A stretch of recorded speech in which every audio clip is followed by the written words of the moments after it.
8 سال کی عمر میں مجھے اغوا کر لیا گیا تھا۔ اس کے بعد ایک مرد مجھے 3 مہینوں تک روزانہ انجیکشن لگاتا رہا۔ اس انجیکشن سے مجھے بہت تکلیف اور اذیت ہوتی، پوری رات روتی رہتی اور مجھے میرا وجود بڑا لگنے لگا اور 3 مہینوں میں مکمل جوان لڑکی بن گئی اور سب کچھ پیچھے میں بھول گئی تھی۔ اور روزانہ مجھے تیار کیا جاتا اور میرے جسم کو نوچنے مرد آ جاتے۔ ایک دن سب لڑکیوں کو تیار کیا گیا اور کچھ عربی آ گئے، ان کو میں پسند آ گئی۔ جب کمرے میں گئی تو اس عربی نے میرے ساتھ ایسا سلوک کیا جو میرے جسم سے روح نکل گئی۔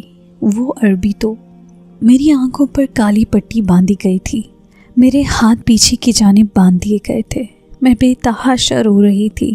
آج ہی کی تو بات ہے جب دوپہر کے وقت امی نے مجھے محلے کی دکان پر چینی لینے کے لیے بھیجا تھا۔ میری عمر 8 سال کی تھی، میں بہن بھائیوں میں سب سے بڑی تھی، اس لیے گھر کا چھوٹا موٹا سامان امی مجھے ہی لینے کے لیے بھیج دیا کرتی تھیں۔ چند دن سے جب بھی میں باہر کھیلنے یا سامان لینے کے لیے جاتی، مجھے خود پر کسی کی نظریں محسوس ہوتی تھی، جیسے مجھے مسلسل کوئی دیکھتا ہے، لیکن میں نے اتنی توجہ نہیں دی تھی۔ آج دوپہر کے وقت گلی میں سناٹا تھا۔ پرچون کی دکان میرے گھر سے کچھ دور سی تھی۔ میں اپنی گلی سے جیسے ہی مڑی، مجھے ایک سوئی سی چبھی اور میرے منہ ایک کالے برقعے والی عورت نے میرے منہ پر ہاتھ رکھ دیا۔ ساتھ ہی ایک ٹیکسی میرے پاس آ کر رکی۔ مجھے اس عورت نے ٹیکسی کے پیچھے دھکیلا اور میں بے ہوش ہو گئی تھی۔ جب مجھے ہوش آیا تو میری آنکھوں کے سامنے خوب اندھیرا تھا، کوئی پٹی بندھی ہوئی تھی، میرے ہاتھ پیچھے کو کر کے باندھ دیے گئے تھے، میں بے تحاشا رو رہی تھی۔ مجھے اپنے بہن بھائی اور گھر والے یاد آ رہے تھے۔ مجھے بازو سے پکڑ کر کسی نے نہ جانے کہاں لے جا کر بٹھا دیا تھا۔ کچھ دیر کے بعد میری آنکھوں سے پٹی بھی کھول دی گئی تھی۔ کچھ پل کے لیے اندھیرے سے روشنی دیکھنے سے میری آنکھیں چندیاں سی گئی تھیں، میں نے آنکھیں بند کر دی تھیں۔ بعد میں جب میں نے آنکھیں کھولی تو وہ ایک تہہ خانہ سا تھا۔ وہاں مجھ جیسی اور بھی بہت سی ڈری سہمی لڑکیاں دیوار کے ساتھ لگی بیٹھی تھیں، کوئی رو رہی تھی، کوئی دبک کر دیوار کے ساتھ چپکی بیٹھی تھی۔ ایک دیو ہیکل شخص، یہ لمبا چوڑا سا، بڑی خطرناک آنکھوں سے مجھے دیکھ کر غصے سے پھنکار کر بولا، کہنے لگا، چپ چاپ یہاں بیٹھ جا، اگر ذرا بھی شور شرابہ کیا تو ہاتھ کاٹ دوں گا تمہارے۔ اس نے اپنی خونخوار آنکھیں میری آنکھوں میں گاڑتے ہوئے کہا۔ میں بری طرح سے گھبرا گئی تھی۔ میں 8-9 سال کی تو تھی اور ایسے واقعات بھی سن رکھے تھے کہ بچوں کے ہاتھ پاؤں کاٹ کر بھیک منگوائی جاتی ہے۔ میرا ڈر جانا تو فطری سی بات تھی۔ میں ایک لڑکی کے ساتھ جا کر بیٹھ گئی اور اپنی سسکیوں کو دبائے رونے لگی۔ مجھے میری امی بہت شدت سے یاد آ رہی تھی، وہاں جنہوں نے مجھ پر کبھی ہاتھ تک نہ اٹھایا تھا۔ مجھ سے چھوٹے بس 2 بھائی ہی تھے، اس لیے امی اور ابو مجھ سے بہت پیار کرتے تھے۔ میں فوری رنگت اور سنہری بالوں والی تھی، اس لیے مجھے ابو گڑیا کہہ کر پکارتے تھے۔ تہہ خانے میں بس ایک ہی بلب لگا تھا جس کی پیلی روشنی اس بڑے سے ہال نما تہہ خانے کو روشن کرنے کے لیے ناکافی تھی۔ میری ہی عمر کی 10-12 بچیاں وہاں ڈری سہمی بیٹھی تھیں۔ کچھ دیر کے بعد ہی ایک عورت اندر آئی، وہ بھی اس شخص کی طرح بھری جسامت کی مالک تھی، چہرے پر سختی تھی۔ اس عورت کی گول گول پھٹی سی آنکھیں کسی چیل کی تیزی دکھا رہی تھیں۔ اس نے سب لڑکیوں کو تیز نظر ڈال کر دیکھا اور بڑے کرخت انداز سے بولی کہ سب اندر سے کانپ کر رہ گئیں۔ پھر وہ ہم سب سے کہنے لگیں کہ آج کے بعد تم لوگ مجھے اماں کہہ کر پکارو گے اور میری کسی بات کو ماننے سے انکار بھی نہیں کرو گی، ورنہ ہم بہت بری قسم کی عورت ہیں۔ ہم سب بچیوں کو اپنی جگہ سہمی ہوئی تھی۔ رات کو ہمیں پہلے اس عورت نے انجیکشن لگایا، جس کے لگنے کے ٹھیک آدھے گھنٹے کے بعد ہمیں بے تحاشا بھوک لگنے لگی تھی۔ اتنی بھوک کہ اگر کھانا نہ ملتا تو شاید ہم اس تہہ خانے میں موجود لکڑی کو کاٹ کر ہی چبانا شروع کر دیتے۔ اس کے بعد ہمارے سامنے گوشت سے بنا سالن بڑے بڑے تسلوں میں رکھا گیا، تندور کی روٹیاں رکھی گئیں۔ ہم سب بچیاں ایک ایک تسلے کو اپنے آگے رکھنے کھانا کھانے لگیں۔ نہ جانے کیسی بھوک تھی کہ ختم ہونے کا نام ہی نہیں لے رہی تھی۔ کھانا اتنا لذیذ تھا کہ بھوک کی شدت کو بجائے کم کرنے اور بھی بڑھا رہا تھا۔ ہم سب ہی کھانا کھا رہی تھیں جیسے کئی دنوں کی بھوکی ہوں۔ عجیب بات یہ تھی کہ ہمارے پیٹ بھر چکا تھا لیکن بھوک نہیں مٹی تھی۔ تندور کی موٹی سخت سی روٹی چبا چبا کر ہمارے جڑے دکھنے لگ گئے تھے، لیکن بھوک تھی کہ مٹنے کا نام ہی نہیں لے رہی تھی۔ شاید ہم ایک بچی نے 5 روٹیاں کھا لی تھیں۔ کھانے کے بعد ہمیں خود میں ہوش مندی سے محسوس ہونے لگی، آنکھوں میں نیند بھی اترنے لگی۔ ہم سب کھانا کھا کے سو گئی، لیکن اگلے روز جو ہمارے ساتھ کیا گیا وہ ہماری روح کو لرزا دینے کا عمل تھا۔ قرب اذیت سہنا کسے کہتے ہیں؟ یہ اس وقت کوئی ہم 8 سالان بچیوں سے پوچھتا۔ صبح ناشتے میں ہی ہمیں دال روٹی دے دی گئی تھی۔ اسے کھانے کے بعد ہم سب بچیوں کو ایک ایک کر کے وہاں اماں نامی خاتون باہر لے جاتی۔ مجھ سے پہلے 6 بچیوں کی باری تھی۔ جب پہلی بچی اس اماں کے پاس گئی تو پورے 2 گھنٹے کے بعد دوبارہ داخل ہوئی تھی، لیکن اپنے پاؤں پر نہیں، اسی دیو ہیکل مرد گود میں اٹھا کر لایا تھا اور زمین پر بچھے چٹائی پر پٹک کر چلا گیا۔ وہ بچی نیم بے ہوش تھی، اس کے بال کھلے اور بکھرے ہوئے تھے، چہرے کی رنگت پیلی ہو رہی تھی، منہ سے سفید سی جاگ نکل رہی تھی۔ وہ یوں تھی جیسے نیم مردہ ہو۔ اس کی حالت دیکھ کر ہم سب لڑکیاں ڈر کے مارے کانپنے لگی تھیں۔ دل زور زور سے دھڑکنے لگا تھا۔ خوف کے مارے ہم سب کے حلق تک خشک ہونے لگے تھے کہ نہ جانے اس بچی کے ساتھ ایسا کیا کیا ہوگا۔ ہمیں یہ تو معلوم تھا کہ اس کے ساتھ کیا ہوا ہے، لیکن اندر ہی اندر دل میں یہ ضرور اندازہ ہو گیا تھا کہ جو ہوا ہے بہت برا ہوا ہے۔ پھر جو بھی لڑکی جاتی واپسی پر اس کی یہی حالت ہوتی۔ جیسے جیسے میری باری قریب آنے کو تھی میرے پیٹ پہ گرہیں سی پڑنے لگیں، میری رنگت خوف کے مارے 2 ہو گئی تھی۔ میرا دل اس کسی قیدی پرندے کی مانند پڑ پڑ کر رہا تھا۔ پتہ نہیں یہ لوگ میرے ساتھ کیا کریں گے۔ مجھے اس بات پر رونا آنے لگا جب میں امی کے کہنے پر گھر سے باہر نکلی تھی۔ نہ جانے کیوں مائیں اتنی ناسمجھ ہوتی ہیں کہ معاشرے کے حالات دیکھ کر افسوس بھی کرتی ہیں، لیکن نہ ڈر بن کر اپنی بچیوں کو اکیلے گھر سے باہر بھیج دیتی ہیں۔ یہ نہیں سوچتی کوئی ہوس کا بھوکا بھیڑیا ان کے معصوم نازک سی پھول جیسی بچی کو ہی تاک میں گھات لگائے بیٹھا ہے۔ حالانکہ کئی بار ہمارے گھر کے قریبی مسجد میں آئے دن بچیوں کے اغوا ہونے کا اعلان ہو چکا تھا، جس پر میری امی بڑے تعصب سے کہتی تھی کہ نہ جانے زمانہ کیوں اتنا خراب ہو گیا ہے۔ جب پتہ تھا کہ زمانہ اتنا خراب ہو گیا ہے تو مجھے کیوں اکیلے اس زمانے کی بھینٹ چڑھا دیا امی؟ میں چھوٹی بچی ہی تو تھی۔ اپنے سامنے اپنی ہم عمر لڑکیوں کی غیر ہوتی حالت دیکھ کر بلک بلک کر رونے لگی، اپنی ماں کو کوسنے لگی۔ کاش کہ میں امی کو صاف منع کر دیتی، کاش میں دروازے سے باہر قدم ہی نہ نکالتی۔ ہائے میری امی، مجھے اب کون ان بھوکے بیڑیوں سے بچائے گا؟ میرا نازک سا وجود اس وحشی درندے کی بھوک کہاں مٹھا سکتا ہے؟ یہ انسان نہیں ہے، بھوکے ہوس کے مارے کتے ہیں جن کی آنکھوں میں سور کا بال ہوتا ہے۔ نہ یہ 3 سال کی بچی کو بچی کی نظر سے دیکھتے ہیں، نہ 7-8 سال کی بچی کو بچی سمجھتے ہیں۔ انہیں ہر بچی بس عورت نظر آتی ہے۔ ان کی ہوس شدہ آنکھوں میں اتنی شدت کی ہوس کی بھوک ہوتی ہے کہ یہ نظروں سے ہی مخالف جنس کے وجود کو تار تار کرتے۔ خدا را ہم معصوموں پر رحم کھاؤ، ہمیں ہمت باہر جانے دو۔ میں تو مر ہی گئی میری ماں، مجھے تم نے کیوں باہر بھیجا تھا؟ دیکھ تیری بیٹی اب کیسے ان ظالموں کے عتاب کا نشانہ بنتی ہے۔ میں دل ہی دل میں اپنی ماں سے شکوہ گو تھی۔ میرا دل چاہا کاش زمین پھٹ جائے اور میں اس میں سما جاؤں، مر جاؤں۔ مجھے یوں تڑپ کر بلک کر روتا دیکھ کر باقی لڑکیاں بھی رونے لگیں۔ مجھے ٹی وی پر لگنے والی خبر یاد آنے لگی کہ جب میری عمر کی بچی کی لاش کبھی کچرے کے ڈھیر سے ملتی تھی تو کبھی کسی نہر کے کنارے، کبھی کسی بوری میں بند، تو کبھی ایسی صفاقی دکھائی جاتی کہ اسی ہوس کا نشانہ بنا کر بے شمار ٹکڑوں میں کاٹ کر پھینک دیا جاتا۔ جیسے جیسے مجھے وہ سب باتیں یاد آنے لگی میری روح لرزنے لگی تھی، لیکن میرا رونا تڑپنا بلکنا کچھ بھی تو کام نہ آیا تھا۔ مجھے بھی وہ عورت بازو سے پکڑ کر کھینچتی ہوئی اپنے ساتھ لے گئی تھی۔ جس کمرے میں وہ مجھے لے کر گئی وہاں 4 مرد پہلے سے موجود تھے۔ ایک تو وہی جلاد قسم کا شخص جو بچیوں کو گود میں اٹھائے اس تہہ خانے میں لے جا کر چٹائی پر پٹخایا تھا۔ 2 مرد اور بھی تھے اور چوتھے نے